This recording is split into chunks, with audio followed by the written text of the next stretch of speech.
రోడ్ల గురించి డొంక రోడ్లు బాగు చేద్దని ఎవరు అనుకోవాలా. ఇప్పుడు మొన్న మీరు ఇచ్చిన నిధుల్లో కొన్ని డొంక రోడ్లకి రైతులకి కేటాయించడం జరిగింది.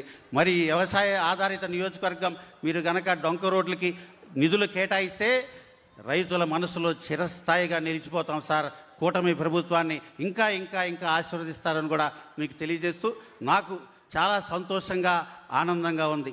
కూటమి ఖచ్చితంగా 10 కాలాల పాటు ఉండాలని, చంద్రన్న ఇలాగే చల్లగా ఉండాలని, ఈరోజు ఇంతమంది అశేష జనవాహిని తరలి వచ్చిన తీరు, మీరు సుపరిపాలన దిశగా రాష్ట్రాన్ని నడిపిస్తున్న విధానం, సంక్షేమం, అభివృద్ధి, భవిష్యత్తు మూడింటిని సమపాలుగా ఒక త్రిశూల వ్యూహంతో మీరు రాష్ట్రాన్ని నడిపిస్తున్నారు. నభూతో నా భవిష్యత్ అనే విధంగా మీరు రాష్ట్రాన్ని నడిపిస్తున్నారు. మీరే చేయగలరు, మీరే చేస్తారనే దృఢ విశ్వాసంతో, నమ్మకంతో ఈరోజు పామర నియోజకవర్గం కానీ ఆంధ్ర వ్యాప్తంగా ఉన్న ప్రజలందరూ కూడా పూర్తి విశ్వాసంతో ఉన్నారు సార్. మీరు చేయాలని మరి ఒక్కసారి విజ్ఞప్తి చేస్తూ, అదేవిధంగా డ్రైనేజ్ వ్యవస్థ, అదేవిధంగా శ్మశాన వాటికలకు సంబంధించి ఒక 10 ఎకరాలు ఖచ్చితంగా యుద్ధ ప్రాతిపదిన నియోజకవర్గ వ్యాప్తంగా ఒక 10 ఎకరాలు ఇస్తే 20 శ్మశాన వాటికలకి పంచవచ్చు సార్. చాలా ఇబ్బందిగా ఉంది. ఇప్పటికే ఫేజ్ 1లో కొద్ది నిధులు కేటాయిస్తామన్నారు, అది ప్రత్యేకంగా కేటాయించాలి. అదేవిధంగా ఇంటిలో ఉన్న మురుగు ఇంటి ముందు, వర్షం వస్తే ఆ మురుగు మళ్ళీ ఇంటిలోకి, అంటే డ్రైనేజ్ వ్యవస్థ లేకుండా చాలా అధ్వాన పరిస్థితులు కొన్ని చోట్ల ఉన్నాయి. సో ఈసారి నిధుల్లో డ్రైనేజ్ వ్యవస్థకు కూడా నిధులు కేటాయించవలసిందిగా విజ్ఞప్తి చేస్తూ, మరి పవన్ కళ్యాణ్ గారు, అదేవిధంగా యువనేత లోకేష్ బాబు గారు ఈ రోజున బ్రహ్మాండంగా సుపరిపాలన చేస్తున్న మీరు, మీ ముగ్గురు బ్రహ్మాండంగా ఈ రోజున రాష్ట్రాన్ని ప్రగతి పదంలో నడిపిస్తున్నారు. రాష్ట్ర ప్రజలందరూ కూడా మీ వైపు ఉన్నారు.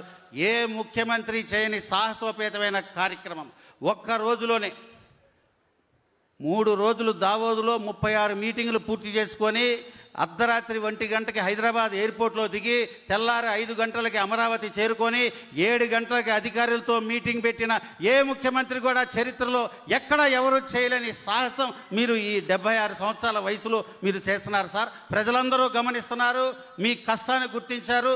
మరి ముఖ్యంగా తమరిచ్చిన పిలుపుతో ఈ అతి సామాన్యుడైన కుమార్ రాజాని వారి ప్రేమాభిమానంతో వారి సేవకుడిగా అంగీకరించి ఈరోజు పామరు ప్రజా సేవకుడిగా ఉండే అదృష్టాన్ని నాకు దయచేసినందుకు, నాకు ఈ అవకాశం ఇచ్చిన మీకు ప్రజలందరి తరఫున మరొక్కసారి ధన్యవాదాలు తెలియజేస్తూ, నాకు అవకాశం ఇచ్చిన పెద్దలకి అందరికీ నమస్కారాలు. జై హింద్. ధన్యవాదములు సార్. తదుపరి గౌరవ పార్లమెంట్ సభ్యులు మచిలీపట్నం నియోజకవర్గం గౌరవనీయులు శ్రీ వల్లభనేని బాలశౌరి గారిని మాట్లాడవలసిందిగా కోరుతున్నాం. కార్యక్రమానికి ముఖ్య అతిథులు మన ప్రియతమ ముఖ్యమంత్రి చంద్రబాబు నాయుడు గారు, అలాగే వేదిక మీద ఉన్నటువంటి పెద్దలు, ఇక్కడికి విచ్చేసినటువంటి పామర అశేష ప్రజానికానికి అందరికి కూడా మొట్టమొదటిగా నా హృదయపూర్వక నమస్కారం. ఈరోజు మే 1 కార్మికుల దినోత్సవం సందర్భంగా కార్మిక సోదరులందరికీ కూడా శుభాకాంక్షలు తెలియజేస్తూ, మచిలీపట్నం పార్లమెంటుకు సంబంధించినటువంటి 3-4 ముఖ్యమైనటువంటి విషయాలు గౌరవ ముఖ్యమంత్రి చంద్రబాబు నాయుడు గారి దృష్టికి తీసుకొచ్చి వాటిని వీలైనంత త్వరగా కొంచెం పరిష్కారం చేయాలని చెప్పేసి రిక్వెస్ట్ చేస్తున్నాను సార్. మొట్టమొదటిగా కృష్ణా డెల్టా రైతాంగం పడుతున్నటువంటి కష్టాలను చూసి షరతుల పట్టాలు సమస్యను పరిష్కారం చేసినందుకు కృష్ణా డెల్టా రైతాంగం తరపున మొట్టమొదటిగా ముఖ్యమంత్రి గారికి నేను ధన్యవాదాలు తెలియజేస్తా ఉన్నాను. రెండో విషయం, ఇక్కడ మనకి మంగళగిరిలో ఎయిమ్స్ హాస్పిటల్ ఉంది సార్, మనందరికీ తెలుసు. అది మీ టైంలోనే బ్రహ్మాండంగా అభివృద్ధి చెందింది. భారతదేశంలోనే వన్ ఆఫ్ ద బెస్ట్ కాలేజీగా అది తీర్చిదిద్దుకున్నారు. నేను కూడా ఎంపీ నుంచి 2 డైరెక్టర్ పోస్టులు ఉంటాయి, ఒక డైరెక్టర్ని సార్ దాంట్లో కూడా. అయితే పామర్రు నియోజకవర్గానికి ఒక శాటిలైట్ సెంటర్ ఇవ్వమని చెప్పేసి నేను తీర్మానాన్ని మూవ్ చేశాము మీటింగ్లో. దాన్ని 1 ఎకరం 2 ఎకరాల స్థలం కావాలి, మార్కెటింగ్ యార్డింగ్లో కానీ వేరే చోట కానీ ఇచ్చినట్లయితే, ఇక్కడ రూరల్ ప్రాంతం కాబట్టి ఇది పామర నియోజకవర్గం, మంచి ఎయిమ్స్ అంటే మంచి డాక్టర్స్ ఉంటారు కాబట్టి దాన్ని ఒకటి మీరు కూడా ఢిల్లీ వచ్చినప్పుడు నడ్డా గారితో మాట్లాడి అది కానీ ఇప్పించినట్లయితే తప్పకుండా ఈ ప్రాంత ప్రజానికానికి అది ఒక వరంలాగా ఉంటుందని చెప్పి మొట్టమొదటిగా మిమ్మల్ని విజ్ఞప్తి చేస్తానన్న ముఖ్యమంత్రి గారిని. అదే రకంగా ఉమ్మడి కృష్ణా జిల్లాకి సంబంధించి జలజీవన్ మిషన్ మీకు అనేక సార్లు కూడా నేను రిక్వెస్ట్ చేశాను సార్. కృష్ణా నది పక్క నుంచి బ్రహ్మాండంగా పారుతూ ఉంటుంది. దాదాపు ఈ సంవత్సరం 1500 టీఎంసీ వాటరు సముద్రంలో కలిసింది. కానీ ఈ ప్రాంత ప్రజానికానికి తాగటానికి మంచినీళ్ళు లేక చాలా ఇబ్బందులు పడుతున్నటువంటి విషయం చూసాం. మీరు అనేక సార్లు గౌరవ ప్రధానమంత్రి గారితో మాట్లాడటం వల్ల జలజీవన్ మిషన్ను కూడా ఎక్స్టెండ్ చేశారు. మరి ఈ డిపిఆర్ కూడా తయారు చేశారు పవన్ కళ్యాణ్ గారి యొక్క అధ్యక్షతన వారి మంత్రిత్వ శాఖలో. మరి దాదాపు 5,800 కోట్ల రూపాయలు ఉమ్మడి కృష్ణా జిల్లాకి జలజీవన్ మిషన్ని డిపిఆర్ తయారు చేశారు. దయచేసి కృష్ణా జిల్లాని కూడా మీరు దీన్ని తప్పకుండా దీన్ని ఇంక్లూడ్ చేయాలని చెప్పేసి, మంచినీటి సమస్య తీర్చాలని చెప్పేసి కూడా మరొకసారి మీకు దృష్టికి తీసుకొస్తున్నాను సార్. మీ అందరికీ తెలుసు, ముఖ్యమంత్రి గారికి మరి చిత్తూరు జిల్లా ఒక కన్ను అయితే రెండో కన్ను కృష్ణా జిల్లా అనేటువంటి విషయం కూడా మనందరికీ తెలుసు. సో అందుకని తప్పకుండా ఈ కృష్ణా జిల్లా యొక్క మంచినీటి సమస్యను పరిష్కరించాలని చెప్పేసి మిమ్మల్ని మరి ఒకసారి విన్నవించుకుంటున్నాం సార్ ప్రజల తరపున. మూడో విషయం, బందర్ పోర్టు నిర్మాణం దాదాపు పూర్తిగా వస్తూ ఉంది. మనందరికీ తెలిసినటువంటి విషయమే. దాదాపు ఇంకొక సంవత్సరం లోపలనే బందర్ పోర్టు కంప్లీట్ అవుతూ ఉంది. దానికి సంబంధించి ఒక 3,000 ఎకరాలు అక్కడ ఉంది సార్. దాన్ని ఇండస్ట్రియల్ హబ్గా మార్చినట్లయితే పోర్టు కనెక్టివిటీ రోడ్లు వస్తున్నాయి, రైల్వే లైన్ వస్తుంది, అది బ్రహ్మాండంగా వన్ ఆఫ్ ద బెస్ట్ పోర్టుగా తయారు కాబోతా ఉంది. దానికి ఆ 3,000-4,000 ఎకరాలతోటి ఒక మంచి ఇండస్ట్రియల్ హబ్గా మీరు తయారు చేసినట్లయితే అనేక మందికి ఉద్యోగ అవకాశాలు వస్తాయి, అలాగే వ్యాపారం చేసుకోవడానికి నిరుద్యోగులకు కూడా అవకాశం వస్తుంది. దాన్ని కొంచెం దూరదృష్టితోటి ఆలోచించి, ఎందుకంటే టెక్నాలజీ విషయంలో కానీ అలాగే ఇండస్ట్రీస్ను స్థాపించడంలో కానీ ముఖ్యమంత్రి గారు చాలా ముందుంటారు కాబట్టి మీరు దీని విషయాన్ని తప్పకుండా ఆలోచించి దాన్ని డెవలప్ చేయాలని చెప్పేసి మిమ్మల్ని కోరుకుంటూ, అదే రకంగా ఈ కరకట్ట లాస్ట్ టైం వరదలు వచ్చినప్పుడు మీరు కేంద్ర ప్రభుత్వంతో కూడా మాట్లాడి ఆ కరకట్టని మనం స్ట్రాంగ్ చేసి దాదాపు కొన్ని 15 లక్షల క్యూసెక్స్ కెపాసిటీని కూడా మనం పెంచి ఆ కరకట్టను కూడా అభివృద్ధి చేద్దామని చెప్పారు సార్. దాన్ని కూడా కేంద్ర ప్రభుత్వం యొక్క నిధులతోటి హోమ్ డిపార్ట్మెంట్ నుంచి దాన్ని కూడా కంప్లీట్ చేసినట్లయితే ప్రధానంగా ఉన్నటువంటి సమస్యలన్నింటినీ ఈ కృష్ణా జిల్లాకి మరి పరిష్కారం దొరుకుతుందని, అది తమరి ద్వారానే సాధ్యమవుతుందని కోరుకుంటూ ఈ అవకాశం ఇచ్చినటువంటి మీ అందరికీ కూడా హృదయపూర్వక ధన్యవాదాలు తెలియజేస్తాను. ధన్యవాదములు సార్.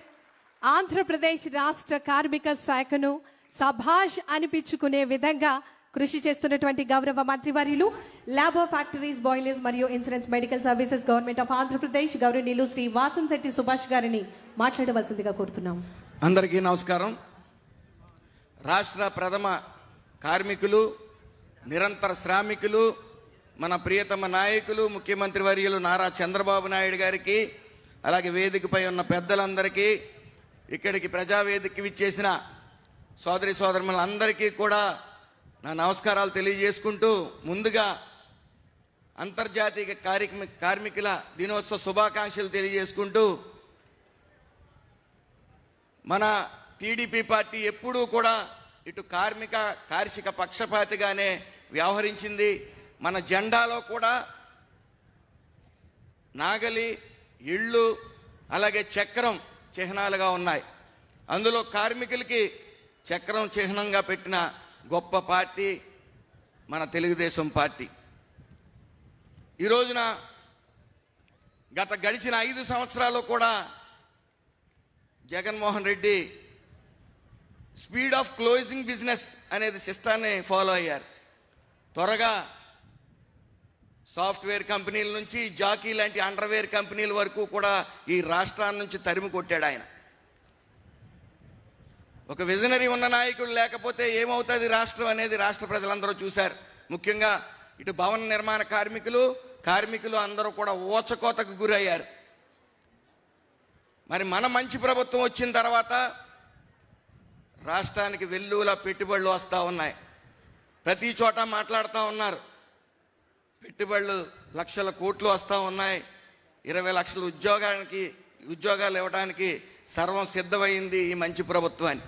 కాకపోతే ఆల్రెడీ ఎప్పుడైతే అమరావతి అభివృద్ధి పనులు కానీ ఇక లక్షల కోట్లు పెట్టుబడులు రావటం కానీ ఆల్రెడీ 20 లక్షల మంది ఉన్న భవన నిర్మాణ కార్మికులు ఆల్రెడీ ఉపాధి పొందుతూ ఉన్నారు.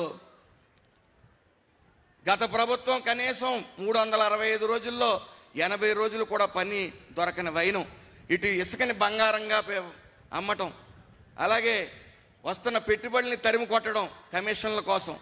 మరి ఈ ప్రభుత్వం, ఈ మంచి ప్రభుత్వం వచ్చిన తర్వాత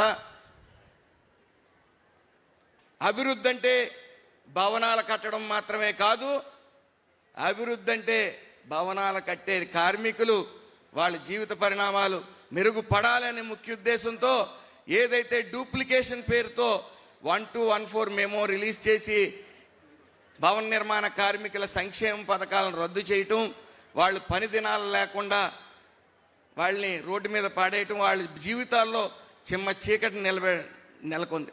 మరి ఈ మంచి ప్రభుత్వం వచ్చిన తర్వాత 1214 మెమోని క్యాన్సిల్ చేస్తూ సంక్షేమ పథకాలన్నీ కూడా భవన నిర్మాణ కార్మికులకు ఇవ్వడంతో పాటు పెట్టుబడులు లక్షల కోట్లు పెట్టుబడులు రావటం వల్ల ఈ 20 లక్షల మంది భవన నిర్మాణ కార్మికులే కాకుండా ఇతర రాష్ట్రాల నుంచి వచ్చే భవన నిర్మాణ కార్మికులకు కూడా ఉపాధి ఇచ్చే పరిస్థితికి మనం వచ్చామని తెలియజేసుకుంటా ఉన్నాను. అలాగే